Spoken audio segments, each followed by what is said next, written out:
Relatos del lado oscuro.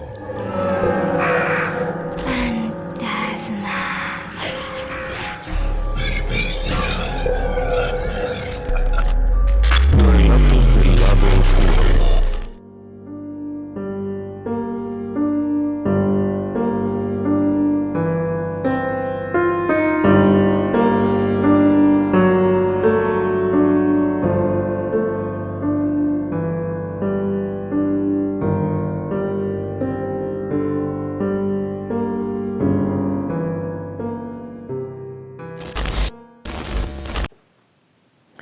Déjeme que le lleve atrás en el tiempo y a un lugar muy diferente. Vamos a Gales, en la Gran Bretaña, en el siglo XVI, al oeste de Inglaterra, en la zona costera, en Trevor, que es una población que para el siglo XVI es muy apartada, es solitaria. Se trata de estas construcciones bajas con techos de palma, una lejana de otra. No es dentro de la ciudad, sino en la campiña, en una zona agrícola. Dentro de una de estas casas rústicas y primitivas, hay una escena de profundo dolor. El padre de familia, un agricultor local, ha muerto esa misma tarde, un rato atrás, al caer del caballo con el que trabajaba el campo. La caída ha significado que caiga directamente sobre su cuello, desnucándose y quedando muerto. Lo acaban de trasladar a la casa en donde es recibido por la esposa y por numerosos familiares que se han enterado de esto. Conforme los minutos pasan, hay una creciente preocupación. Y esta preocupación es muy sencilla. El hombre no ha recibido los sagrados sacramentos, ni los de la Iglesia anglicana, que ha comenzado a tener mucha fuerza en Inglaterra en el siglo XVI, ni tampoco de la Iglesia católica. El hombre ha muerto sin ningún tipo de ayuda espiritual. Esto significa una de dos cosas. La primera, que si era un pecador, iría directo al infierno. En el siglo XVI la idea del cielo y el infierno estaba perfectamente clara y arraigada. El que moría sin los auxilios espirituales finales se iba al infierno. Punto. En donde estaría una eternidad de sufrimiento horrible. Pero en esta región de Gales, además, hay la creencia de que si ese muerto no quiere pasar el resto de la eternidad en el infierno, seguramente comenzará a deambular de un lado a otro cerca de su casa. El temor es grande, porque la presencia de estos espectros de personas muertas puede llegar a enfermar a otros, o peor aún, se puede llegar a convertir en una especie de vampiro, que si bien tiene una denominación diferente, es alguien que puede consumir la vida de los demás. Es una preocupación grande la que está ahí. Conforme siguen llegando conocidos, amigos, parientes, la gente se reúne alrededor del cuerpo. El cuerpo se ha puesto sobre una mesa en medio de aquella casa y hay preocupación. No es una época en la que hubiera mucho llanto ni mucho sufrimiento en el sentido más bien amoroso. La vida no era exactamente igual que ahora, y la pérdida de aquel hombre representaba la pérdida de sustento, el abandono, el quedar en el desamparo ante otros hombres, la pérdida de las propiedades, etcétera, etcétera. Así es que hay una preocupación de muchas partes. Pero en este instante que le estoy narrando, la preocupación es que el cuerpo comience a enfriarse. El tiempo está corriendo. Ningún sacerdote va a confesarlo, eso es obvio. Está muerto. El anglicano no va a venir tampoco, no va a venir nadie, excepto una persona. Conforme los minutos pasan, de pronto en la puerta de la vivienda aparece uno de los familiares. Tiene el rostro sombrío, no habla nada, simplemente llega, se para ahí. Los demás asistentes lo observan y tras de él aparece esta otra figura. Es un hombre de estatura más bien baja que viene enfundado en una especie de hábito de color café oscuro, muy oscuro, casi negro, de un material muy grueso y tosco, primitivo, rústico, muy austero. Lleva una capucha que le cubre el rostro y la cabeza completa, únicamente el sujeto va agachado. Su apariencia es la de una persona muy mayor, su andar es muy lento, muy pesado, aunque todos saben que no es un hombre viejo. Cuando entra en la habitación, inmediatamente los demás asistentes comienzan a moverse, a quitarse de su paso, y varios de ellos buscan la manera de salir lo antes posible, abandonar ese recinto, apartarse de ahí lo antes posible, sin tocarlo. Es un sujeto al que se le tiene cierto miedo, se le tiene un poco de asco, se le tiene obviamente muchas reservas. El sujeto avanza lentamente y se planta a mitad de la habitación. Extiende una mano y toca el cuerpo. El cuerpo ya se encuentra de la cintura hacia arriba desvestido. Así es que lo toca, retira la mano, extiende la mano, en donde la mujer del difunto le coloca unas pocas monedas. No es algo que signifique nada, son unas pocas monedas, es una miseria lo que le acaba de poner en la mano. Aquel hombre ni siquiera lo ve, cierra la mano y la lleva a una bolsa que lleva atrás de aquella especie de túnica. Y entonces, en medio del silencio que se ha generado, las pocas personas que han permanecido es aquel que le ha traído, está la viuda y hay alguien más por ahí. Todos los demás acaban de abandonar el lugar de forma muy rápida y se han alejado. No se imagine usted que se han quedado viendo por la ventana. Han salido disparados en todas direcciones. Aquel sujeto regresa y se planta junto al cuerpo. A un lado hay una mesita pequeña en la que está un cuenco de madera como este, que ha sido llenado con una bebida similar a la cerveza a la que se le conocía en Gales como ale.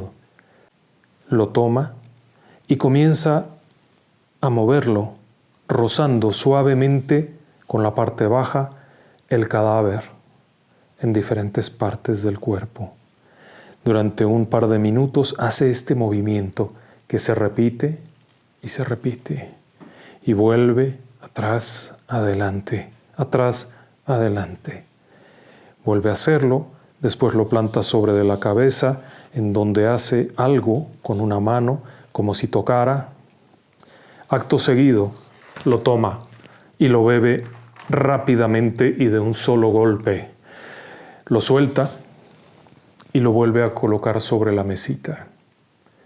Acto inmediato, toma un trozo de pan, de un tosco pedazo de pan que está ahí mismo, del cual toma este fragmento que coloca justo sobre el pecho del difunto a la altura del corazón. Hace un movimiento con la mano en forma de cruz hacia adelante, hacia atrás y hacia arriba y hacia abajo, siempre tocando con aquella pieza de pan el cuerpo del difunto. Después de aquellos instantes, se coloca en una posición similar a una oración y repite un antiguo rezo que en gaélico significa: doy alivio y descanso a ti, querido hombre, para que no vagues en nuestros campos ni en nuestras veredas, y por esa paz yo empeño mi propia alma. Requiem aeternam, non ais Domine, a los perpetuos adeis, requiem catim pace. Amén. La oración termina y aquel sujeto toma el trozo de pan y lo come de un solo bocado. Acto seguido, se acomoda las ropas y se le ve cómo se agacha como si de pronto tuviera un enorme peso. En ese instante, el resto de las personas que están ahí, es decir, la mujer y el pariente aquel y alguien que esté por ahí, se apartan, alejándose lo más posible. Instante en el cual este sujeto sale caminando lentamente de forma muy pesada y avanza en la oscuridad de los campos hasta perderse. Una vez hecho esto, el resto de las personas que habían estado en la casa un rato antes regresa, toman el cuerpo, lo lavan, lo visten y lo preparan para la sepultura. De ahí se irá a la fosa. El sujeto que había entrado y había hecho todo esto no es otra cosa que un devorador de pecados. Es decir, alguien que acepta como propios los pecados del otro. Hay que entender la creencia de la época, una creencia en la cual solamente se podía ir al infierno o al cielo. No había otra forma de entenderlo, y si alguien había muerto en pecado, es decir, que no hubiera podido confesarse, que no hubiera podido tener los sacramentos y posteriormente algún tipo de bendición o algo conforme evolucionaba la iglesia, iría directo al infierno. Tal era el miedo que había que hacer algo. Ahora bien, ¿quién era este sujeto? Un devorador de pecados. Era la forma en la que se le denominaba sin iter. Su misión era esa, liberar de sus culpas al muerto, sin necesidad de que hubiera habido confesión o arrepentimiento, ni que hubiera habido un acto de contrición, ni mucho menos. Tomaba como propios los pecados del otro. Evidentemente, la reacción de las demás personas era terrible, porque este sujeto que acababa de estar ahí y que acababa de hacer propios los crímenes, faltas, vaya, a lo mejor este campesino, su gran pecado había sido comer 2 porciones en lugar de una. A lo mejor había sido no dar el diezmo correcto en la iglesia o haber, no sé, cualquier cosa menor. Pero a lo mejor también esto podría haber sido el mismo ritual en la casa de un asesino, en la casa de un monarca, en la casa de un noble que había degollado, atacado, hecho horrores, decapitado, eviscerado. Podría ser un Vlad Tepes, al que tenía que perdonarle los pecados, que en realidad no era así. De acuerdo con los cánones de la Iglesia Católica, el único que perdona los pecados es el Altísimo, y lo hace por medio del sacerdote, que es el que escucha el reconocimiento del pecado y la petición de perdón. Sin embargo, el devorador de pecados no le perdona los pecados, sino que se los quita y los hace propios. El concepto es muy raro, pero se basa en un antiguo texto bíblico, en Levítico, en donde se usaba el chivo expiatorio. Una cabra, un macho cabrío, era ofrendado a Yahvé, y otro se le asignaban los pecados y las faltas del pueblo judío, de ese grupo de personas, y entonces era enviado al desierto, a que se perdiera en el desierto. Basado en esto, surge la idea de que no necesitan el perdón, sino que se puede quitar la culpa. Pero ¿quién puede hacer esto? ¿Quién puede tener ese poder de quitar los pecados y hacerlos propios? Obviamente alguien que ya está condenado, alguien que ya está con un pie en el infierno, alguien que ya se debate entre los propios demonios. Por eso la gente se apartaba con verdadero pánico. Sentían un profundo rechazo, porque aquel ser ya no era un ser humano, era un devorador de pecados, era alguien que tenía vendida su alma totalmente, que estaba perdido. Pero la historia va más allá. La historia tiene un significado aún más profundo. Ahora bien, ¿quién rayos se atrevería a sacrificar su alma inmortal a una condena perpetua en el infierno a cambio de quitarle los pecados a alguien? Suena absurdo, pero no lo es. Usted pensará que lo hacían por dinero, por riquezas, por comida. Mucho se ha dicho que los devoradores de pecados eran mendigos, que era gente de la calle, gente que no tenía otra cosa que comer y por ello acudía. Pero no es así. La historia del devorador de pecados es mucho más complicada por varias cosas. Primero, porque había ciertas reglas. La primera regla era: tú nunca puedes negarte. No importa quién sea, no importa qué haya hecho, no importa nada. Si alguien te pide, tú tienes que ir. La segunda, no puedes cobrar. Así es. El devorador de pecados no podía cobrar, recibía. Sí, si alguien de la casa le obsequiaba algo, lo tomaba, pero no podía exigir una cuota. Precisamente en eso radicaba esto. El secreto estaba en que esto no era un negocio. No se trataba de decir, tú eres un rey, y quieres que te perdone tus pecados, que me los coma y que ya no tengas tú ninguna culpa y te vayas al cielo, dame millones. No, no era eso. No podían ellos seleccionar a quién comerle los pecados. Eso estaba fuera de su alcance. Si alguna persona pedía su presencia, sin importar dónde fuera, cómo fuera o a qué horas fuera, tenía que ir. No podía cobrar, podía únicamente recibir. Por ello, surgen varias cosas. Si esto no es negocio, si esto no les paga algo especial, ¿por qué hacerlo? Pero quizá antes de decir eso valga la pena ver otro par de reglas básicas que hay. La primera de ellas, el cuerpo tiene que estar tibio.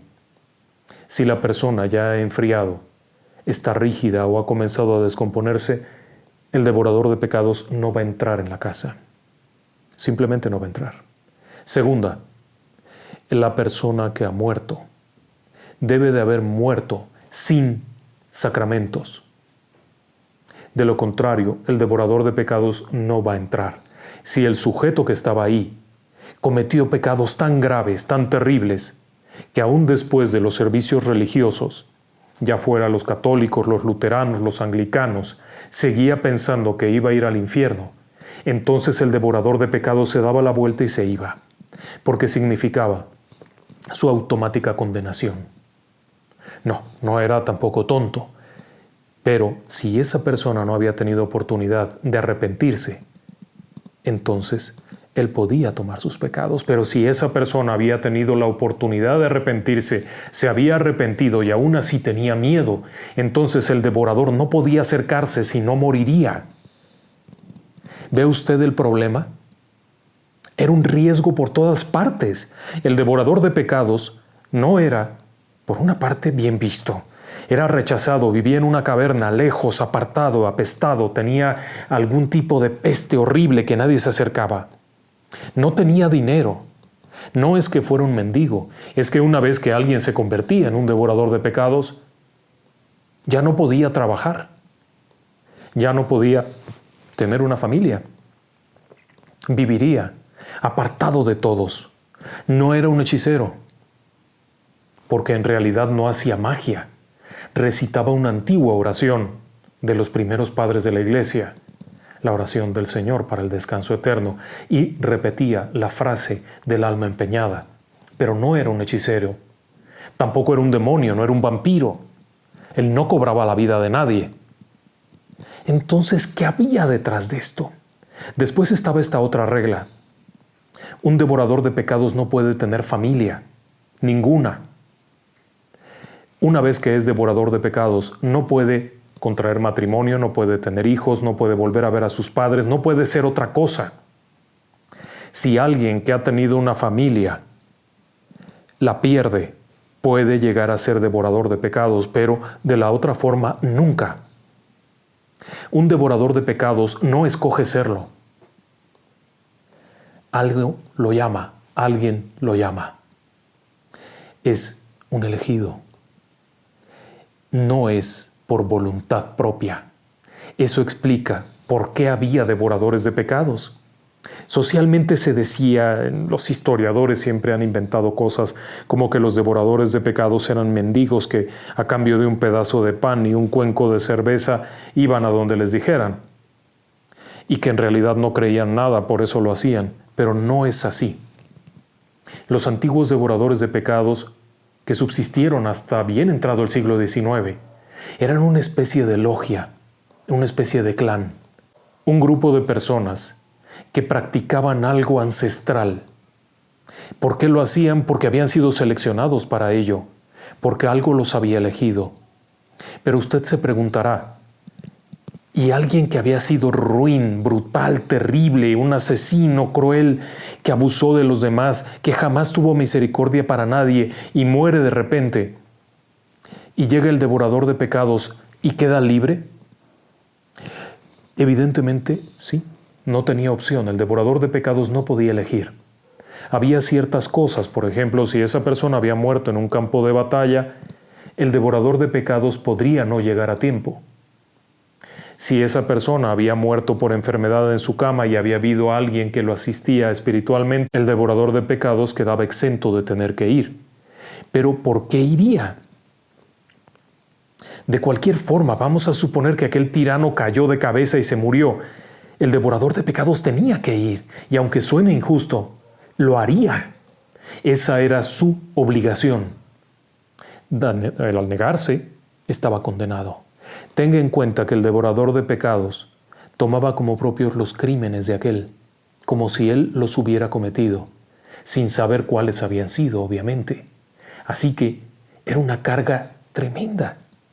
Por ello se decía que los devoradores de pecados siempre se veían viejos, cansados, agobiados por toda la carga que llevaban sobre sus hombros.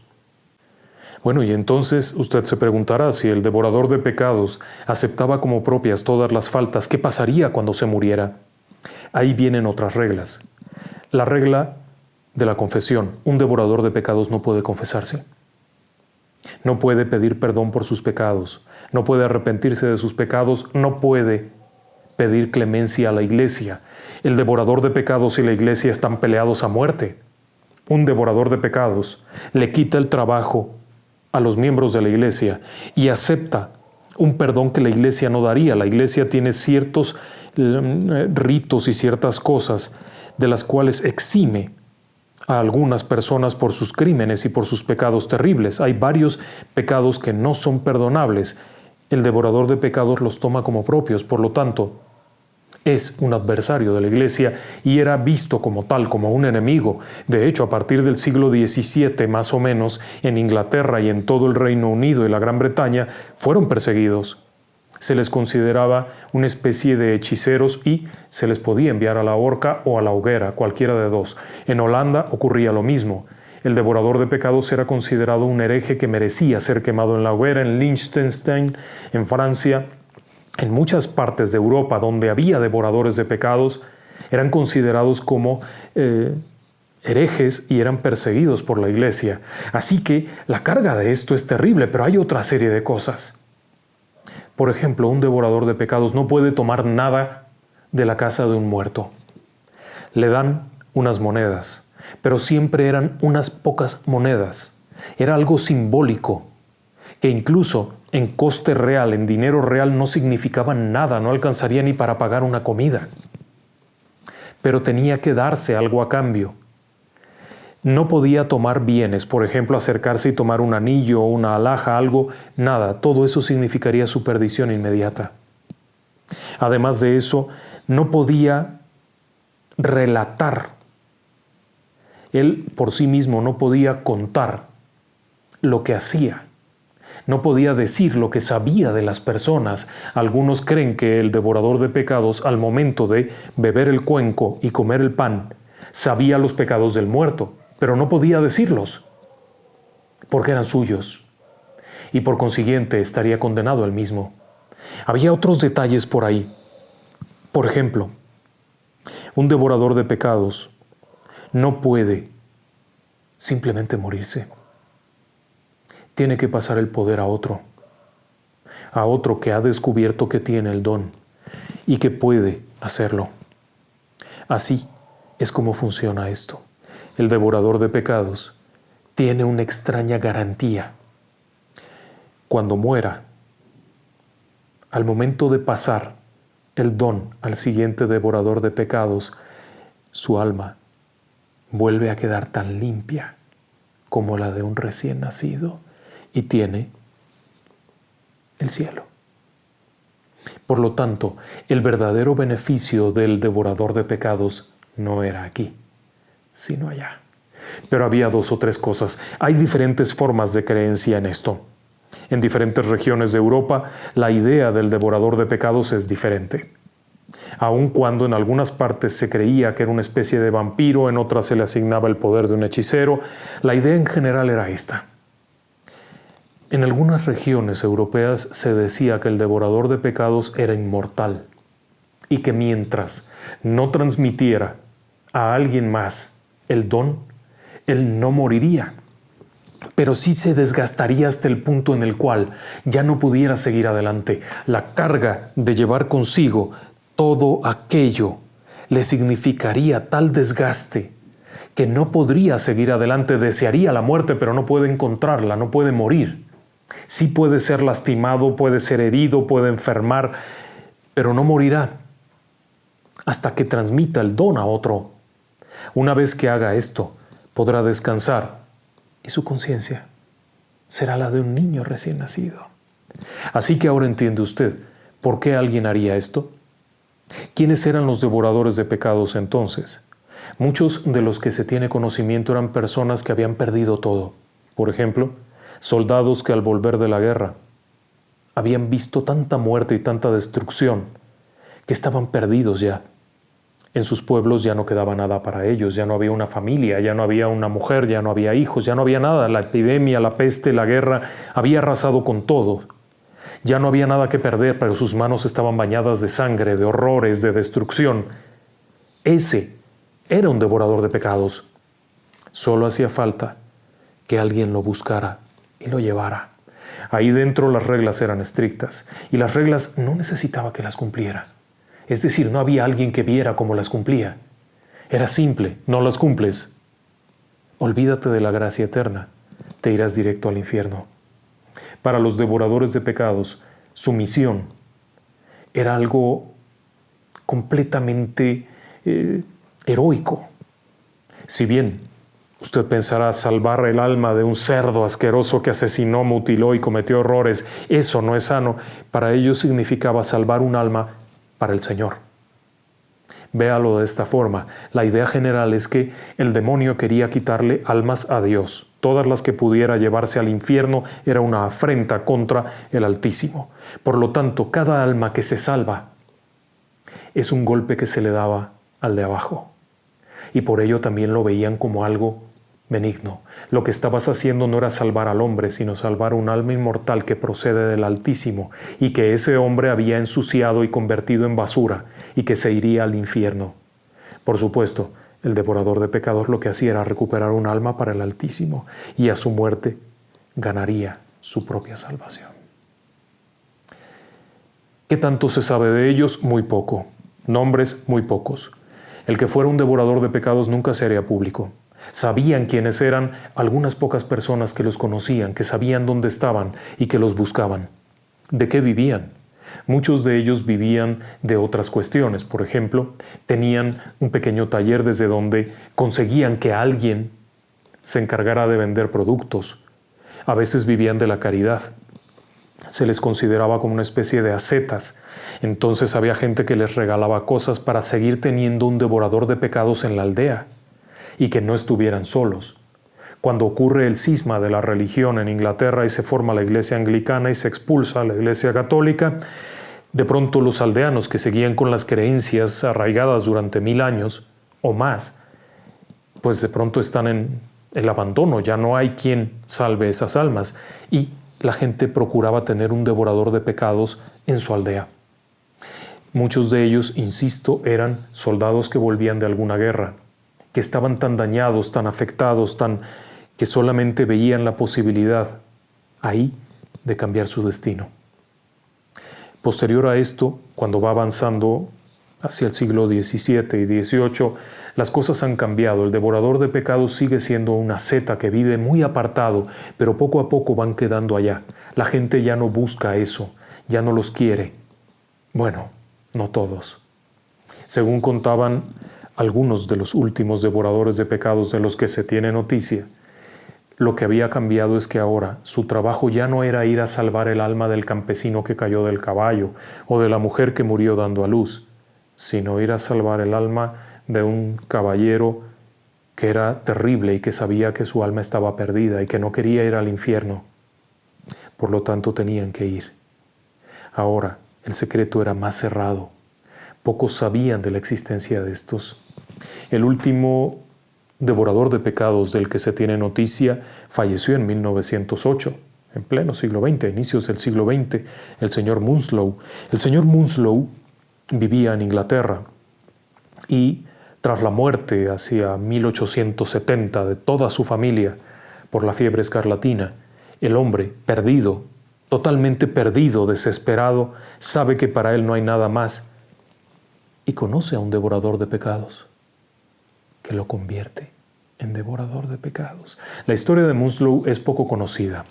Este hombre que vivía en Trevor, en Pont-Cislut, Trevor, en la región galesa, tras la muerte por enfermedad de sus hijos y que nadie hubiera querido venir a darles los auxilios espirituales, es como entra en contacto con un solitario devorador de pecados. Cuando se conocen, aquel hombre hace su trabajo, el señor Munslow se convierte en devorador de pecados. Moriría en 1908, su tumba está ahí en la iglesia de Santa Elena y durante siglos la tradición se había conservado. Se cree que es el último devorador de pecados, pero en realidad no. Si hacemos caso de las leyendas antiguas y de la creencia muy particular de Holanda y de los Países Bajos, el último devorador de pecados no ha muerto. El último devorador de pecados no morirá hasta que transmita el don al siguiente devorador de pecados. Por lo tanto, Munslow habrá transmitido a alguien más el don. Y ese alguien más, una de dos, o sigue por ahí haciendo su labor, o bien ya transmitió el don a alguien más. Si existen hoy en día, deben de ser unos pocos. Se cree que hay en América. ¿Por qué se cree esto? Porque durante la persecución más intensa hacia 1600, 1650, hay la fuerte convicción de que varios de los devoradores de pecados de Inglaterra viajaron a Estados Unidos y a Canadá en los primeros barcos que llegaron. Así es que estarían ahí. En cuanto al resto del continente, se cree que habría en México devoradores de pecados que llegaron con los españoles, y aquí mismo habría, porque en México había una creencia similar. Así es que habrían viajado hacia América. En América, si existen, todavía están. No se sabe nada de ellos, por varias razones. Primero, porque en Estados Unidos los primeros migrantes, los primeros colonos que llegaron eran los famosos pilgrims, que eran muy arraigados a sus creencias y por lo tanto acabarían con cualquiera. Así es que habrían optado por pasar desapercibidos. En el resto del territorio europeo, bueno, pues no hay muchas noticias, pero usted entenderá por qué no las hay. Hoy en día, si están ahí, estarán al servicio de lo peor, de aquel que ha cometido los peores crímenes, de aquel que ha hecho los horrores más terribles, de aquel que tiene garantizado que ninguna iglesia le otorgará el perdón y que ni siquiera se va a arrepentir por ello. Pero el trabajo del devorador de pecados no es juzgar, sino tomar como propias las faltas de los demás. Interesante el concepto, ¿no cree usted? Es una historia que se ha contado muchas veces y que sigue vigente. Espero que le haya agradado este tema. Le deseo muy buenas noches y que descansen en paz.